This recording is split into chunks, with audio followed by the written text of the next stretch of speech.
Hello friends, हम मुद्रास्फीति पढ़ रहे थे। आज उसके आगे की चीजों को देखेंगे, मुद्रास्फीति से संबंधित कुछ और बातों को, है ना। तो सबसे पहले हम देखेंगे हेडलाइन मुद्रास्फीति क्या होती है ना। इसे मुख्य मुद्रास्फीति भी कहते हैं, है ना। हेडलाइन, है ना, हेडलाइन मुद्रास्फीति, ये इसे मुख्य मुद्रास्फीति भी कहते हैं, है ना। ठीक है। तो मुद्रास्फीति की गणना में यदि बास्केट में रखी सारी वस्तुएं, है ना, बास्केट में रखी सारी वस्तुओं को अगर काउंट किया जाता है मुद्रास्फीति की गणना में, है ना, बास्केट की सभी वस्तुओं, है ना, बास्केट की सभी वस्तुओं को अगर काउंट किया जाता है तो उसे हम हेडलाइन मुद्रास्फीति कहते हैं, है ना। उसे हम हेडलाइन मुद्रास्फीति कहते हैं, है ना। दूसरा आता है कोर मुद्रास्फीति, है ना। कोर मुद्रास्फीति, कोर मुद्रास्फीति, कोर मुद्रास्फीति में क्या होता है, यदि बास्केट से खाद्य पदार्थ, है ना, बास्केट से खाद्य पदार्थ और ईंधन के प्रभाव, है ना, खाद्य पदार्थ और ईंधन का प्रभाव अगर हटा दिया जाए, है ना, तो जो मुद्रास्फीति हमें प्राप्त होती है ना, खाद्य पदार्थ और मुद्रास्फीति के प्रभाव को अगर हटा दिया जाए तो जो मुद्रास्फीति प्राप्त होती है उसे हम कोर मुद्रास्फीति कहते हैं, है ना। तो यहाँ पे दो चीजें एक महत्वपूर्ण हमको समझने में को मिलती है कि कोर मुद्रास्फीति और हेडलाइन मुद्रास्फीति में क्या अंतर होता है। हेडलाइन मुद्रास्फीति में बास्केट में रखी सारी वस्तुओं को आधार बनाया जाता है, जबकि कोर मुद्रास्फीति में खाद्य पदार्थ और ईंधन, है ना, जो दैनिक उपयोग में ज्यादा मतलब कर वो रहते हैं, अगर इनके प्रभाव को हटा दिया जाए, खाद्य पदार्थ और ईंधन ईंधन को, तो हमें कोर मुद्रास्फीति प्राप्त हो जाती है। ठीक है। अब हम देखेंगे उत्पादन कीमत सूचकांक, है ना। क्या देखेंगे? उत्पादन कीमत सूचकांक, उत्पादन कीमत सूचकांक, कीमत सूचकांक, है ना। ये क्या होता है? ये सूचकांक वस्तु और सेवाओं के उत्पादक कीमतों में औसत परिवर्तन को व्यक्त करता है ना। उत्पादक कीमतों में औसत परिवर्तन को व्यक्त करता है, अर्थात ये उत्पादकों के दृष्टिकोण से वस्तुओं की कीमतों में बदलाव को दर्शाता है ना।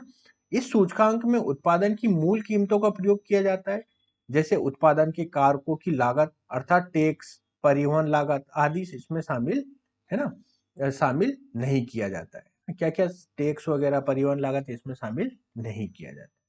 जब कोई उत्पाद फैक्ट्री से बाहर निकलता है ना, कोई उत्पाद फैक्ट्री से बाहर निकलता है तो उसकी कीमतों में परिवर्तन की गणना आउटपुट पीपीआई, है ना, आउटपुट पीपीआई द्वारा की जाती है, तथा जब कच्चा माल फैक्ट्री में प्रवेश करता है तो उसकी कीमतों में परिवर्तन की गणना इनपुट पीपीआई के माध्यम से की जाती है ना। जब बाहर निकलता है पदार्थ तो उससे आउटपुट पीपीआई के माध्यम से गणना की जाती है, तथा जब फैक्ट्री के अंदर जाता है तो इनपुट पीपीआई के माध्यम से उसकी गणना की जाती है।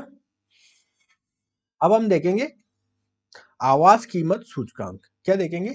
आवास कीमत सूचकांक, है ना। आवास, एक सेकंड,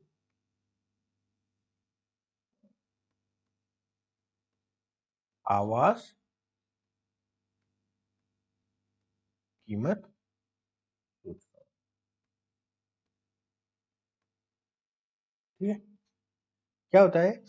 ये सूचकांक भारत का पहला आधिकारिक ये भारत का पहला आधिकारिक आवास कीमत सूचकांक है।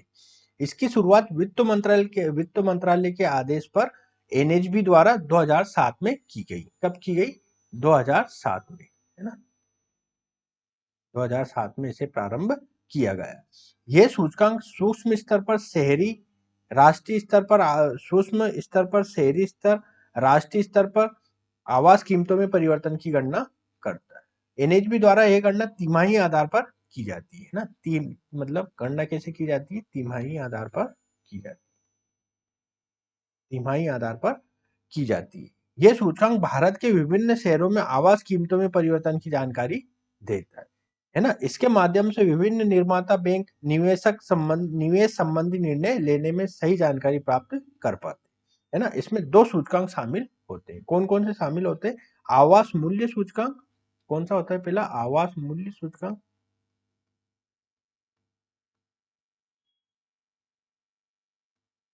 आवास मूल्य सूचकांक, और दूसरा होता है आवास किराया सूचकांक, है ना, आवास किराया सूचकांक, किराया सूचकांक, ठीक। वर्तमान में आवास कीमत सूचकांक का जो आधार वर्ष है वो 2012-13 है। कौन सा है? 2012-13 आवास कीमत सूचकांक का जो आधार आधार वर्ष है वो ये है, ठीक है। अब आता है फिलिप्स कर्व, ये काफी महत्वपूर्ण है। फिलिप्स फिलिप्स वक्र, ठीक है। फिलिप्स वक्र क्या होता है? ये वक्र मुद्रास्फीति दर और बेरोजगारी दर के मध्य संबंध को दर्शाता है। किस किस के मध्य को दर्शाता है? मुद्रास्फीति दर, है ना, मुद्रास्फीति दर और बेरोजगारी दर, है ना, बेरोजगारी दर के मध्य के संबंध को दर्शाता है ना, मुद्रास्फीति दर और बेरोजगारी दर के मध्य का जो संबंध है उसको दर्शाता है। अर्थात इसके अनुसार मुद्रास्फीति दर में वृद्धि होने पर बेरोजगारी दर में कमी आती है ना, मतलब अगर देखें तो इनवर्सली प्रोपोर्शनल होता है ना, इनवर्सली प्रोपोर्शनल होता है, अर्थात दोनों के मध्य व्युत्क्रम संबंध होता है। इस वक्र से यह जानकारी मिलती है कि बेरोजगारी दर में नियंत्रण करना हो तो मजदूरी दर में भी वृद्धि करना आवश्यक है ना। इस तरह से ये इसका डायग्राम देखते हैं, ठीक है। ये मुद्रास्फीति दर है, ये वाला, है ना, ये मुद्रास्फीति दर है, ठीक है। और ये नीचे का जो है बेरोजगारी दर, है ना, ये मुद्रास्फीति दर और ये बेरोजगारी दर, है ना, इनवर्सली प्रोपोर्शनल माना जाता है, ठीक है। अब आता है हमारा मुद्रास्फीति नियंत्रण के उपाय, है ना, मुद्रास्फीति नियंत्रण के उपाय, है ना, मुद्रास्फीति को कैसे नियंत्रित किया जाए, है ना, मुद्रास्फीति नियंत्रण,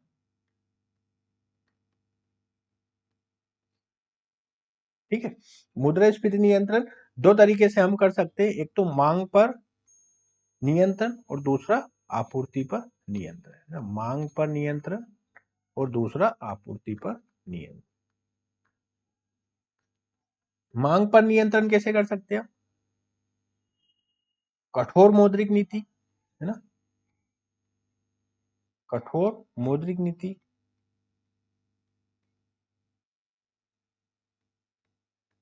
और राजकोषीय नीति हम अपना कर,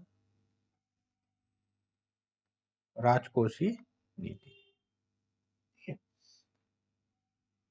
कठोर मौद्रिक नीति के तहत कौन से उपाय कर सकते हैं हम, है ना, ब्याज दरों को बढ़ा दिया जाए, इससे क्या होगा, तरलता कम हो जाएगी, है ना। राजकोषीय इस नीति के अंतर्गत सार्वजनिक व्यय में कटौती कर सकते हैं हम, प्रत्यक्ष कर में वृद्धि कर सकते हैं, राजकोषीय घाटे पर नियंत्रण कर सकते हैं, ठीक है।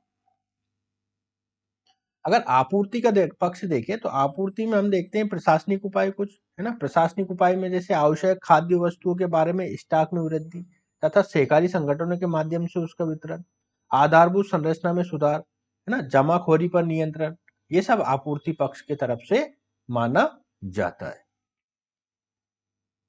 ठीक है। तो मुद्रास्फीति के नियंत्रण के दो तरीके से हम कर सकते हैं, मांग नियंत्रण और आपूर्ति नियंत्रण। मांग में मौद्रिक नीति को कठोर किया जाए, राजकोषीय प्रबंधन बेहतर किया जाए तथा आपूर्ति में जो प्रशासनिक नियंत्रण को मजबूत करने वाली बातें आती है, ठीक है। अब आता है हमारा index of industrial production, IIP, है ना, इंडेक्स ऑफ इंडस्ट्रियल प्रोडक्शन, है ना। यह सूचकांक एक नियत अवधि में चुनिंदा उद्योग के उत्पादन में परिवर्तन को व्यक्त करता है ना।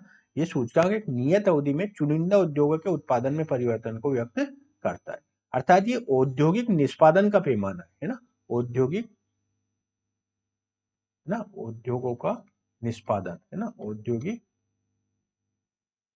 निष्पादन, औद्योगिक निष्पादन का पैमाना है, ठीक है। इसकी गणना केंद्रीय सांख्यिकी बोर्ड CSO, है ना, केंद्रीय सांख्यिकी कार्यालय द्वारा मासिक आधार पर की जाती है ना। IIP के अंतर्गत उद्योगों को 3 क्षेत्रों में विभाजित किया जाता है। कौन कौन से 3 क्षेत्र है? पहला है विनिर्मित उत्पाद, दूसरा है खनन और तीसरा है विद्युत, है ना। कौन कौन से? विनिर्मित उत्पाद, दूसरा है खनन और तीसरा है विद्युत, है ना। जो विनिर्मित उत्पाद है इसका भारांश कितना है? 76.6%, है ना। खनन का कितना है? 14.4, और विद्युत का 8%, है ना। ये भारांश इनका। आईआईपी का आधार वर्ष 2004-5 पहले था, है ना, 2004-5 था, इसको बदलकर अब, है ना, 11-12 कर दिया गया है। 4-5 था, अब इसको 11-12 कर दिया गया है ना। पहले कितना था? 4-5 था, अब इसको 11-12 कर दिया गया है ना। वर्तमान में आईआईपी में 8 प्रमुख उद्योगों का भारांश लगभग 40% है ना। 8 प्रमुख उद्योगों का जो भारांश है वो 40% है ना। जो 8 प्रमुख उद्योगों को की गणना डीआई जो, है ना, मतलब department of industrial promotion and trade, है ना, एक मंत्रालय है, द्वारा 2011-12 को आधार वर्ष मानकर की जाती है ना। 8 कोर इंडस्ट्रीज, है ना, 8 जो कोर इंडस्ट्रीज है वो, है ना। 8 कोर इंडस्ट्रीज में कौन कौन सी है? पहले पर है कोयला, दूसरे पर है कच्चा तेल, तीसरे पर है प्राकृतिक गैस, चौथे पर है रिफाइनरी उत्पाद, पांचवे पर है उर्वरक, छठे पर है इस्पात, सातवें पर है सीमेंट, और आठवें पर है विद्युत, है ना। ये 8 कोर इंडस्ट्रीज है ना। आईआईपी की नई श्रृंखला के अंतर्गत आधारभूत संरचना के निर्माण संबंधी वस्तुएं नामक नए वर्ग को जोड़ा गया है ना। नए वर्ग को जोड़ा गया है ना। अब मैंने जो मुद्रास्फीति बढ़ाया है इससे संबंधित एक मेंस का प्रश्न हम कर सकते हैं। कौन कौन सा है? वो प्रश्न क्या है मेन संबंधित? नियंत्रित एवं सीमित मुद्रास्फीति, है ना। नियंत्रित एवं सीमित मुद्रास्फीति,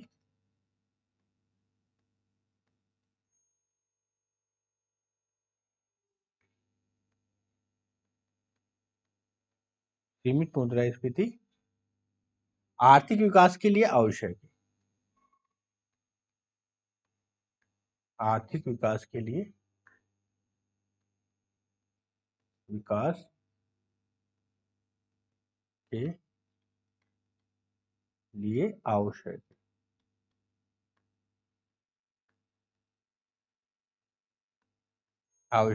है ना।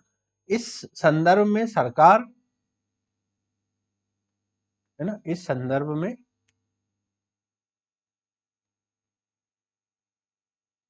सरकार और केंद्रीय बैंक, है ना, सरकार और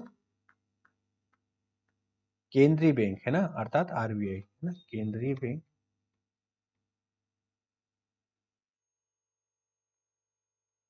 केंद्रीय बैंक द्वारा किए जा रहे प्रयास, है ना, द्वारा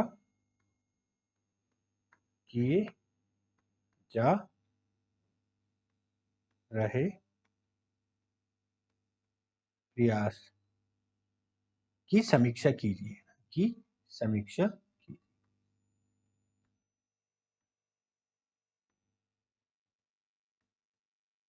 ठीक है, तो हमें इस प्रश्न का आंसर लिखना है कि नियंत्रित एवं सीमित मुद्रास्फीति आर्थिक विकास के लिए आवश्यक है। इस संदर्भ में सरकार और केंद्रीय बैंक द्वारा किए जा रहे प्रयासों की चर्चा कीजिए। इसका आंसर हम कैसे फ्रेम कर सकते हैं, है ना। हमको पहले ये बताना होगा कि नियंत्रित और सीमित मुद्रास्फीति किस तरीके से आर्थिक विकास में सहायक है ना। मतलब मुद्रास्फीति को अगर नियंत्रित मात्रा में बढ़ावेंगे, मतलब बढ़ने दिया जाएगा, तो ये उत्पादक के लिए भी आवश्यक है और उपभोक्ता के लिए भी आवश्यक है ना। तथा आरबीआई तथा आरबीआई जिसे केंद्रीय बैंक कहते हैं, और सरकार के द्वारा क्या प्रयास किए जा रहे हैं? आरबीआई के द्वारा आपने देखा होगा मौद्रिक नीति एक समिति होती है जिसके तहत 4+-2% मुद्रास्फीति बनाए रखने का उन्होंने लक्ष्य रखा है। 4+-2% मुद्रास्फीति के लक्ष्य को बनाए रखना उनके उसमें है। मतलब 2%, 2 से कम नहीं हो सकती और 6% से ज्यादा नहीं हो सकती, है ना, मॉनेटरी पॉलिसी कमेटी के तहत, है ना, मॉनेटरी पॉलिसी कमेटी के तहत। और आरबीआई क्या करता है, आरबीआई ब्याज दरों में परिवर्तन करता रहता है ना, है ना, ब्याज दरों में जैसे रेपो रेट हो गई, रिवर्स रेपो रेट हो गई,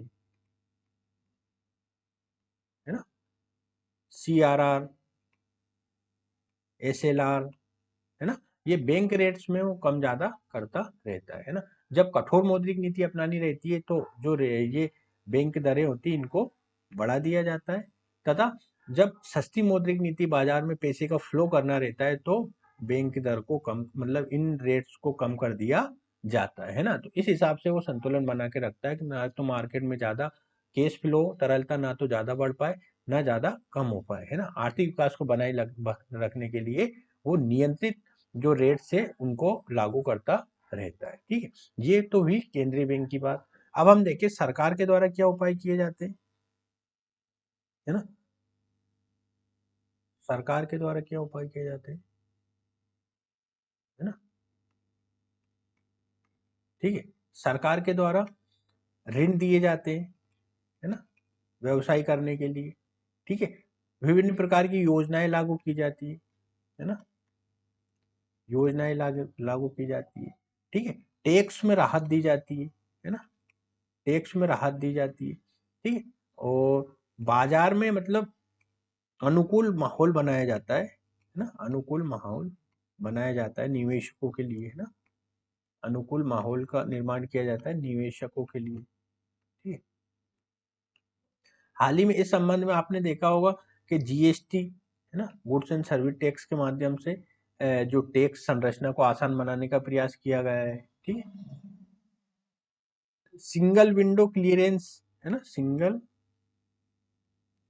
विंडो क्लियरेंस, है ना, सिंगल विंडो क्लियरेंस। श्रम कानूनों को लचीला या श्रम कानूनों को आसान बनाने का प्रयास किया गया है ना, श्रम कानूनों को लचीला बनाने का प्रयास किया गया है,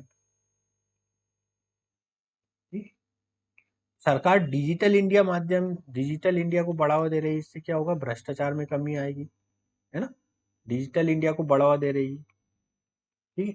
ऑनलाइन पेमेंट को बढ़ावा दे रही है, जनधन योजना के तहत जो लीकेज होता था, मतलब जनधन योजना के माध्यम से पहले जो लीकेज होता था उसको समाप्त करने का प्रयास किया जा रहा है, ठीक है। बैंकों के मर्जर मर्जर किए जा रहे हैं, इससे बैंकों की उत्पादकता बढ़ रही है और लोग बैंकों से ज्यादा जुड़ रहे हैं, ठीक है। और देखा जाए तो एक तरीके से मतलब निवेश आकर्षित करने के लिए बहुत सारे प्रयास कर रही है ना।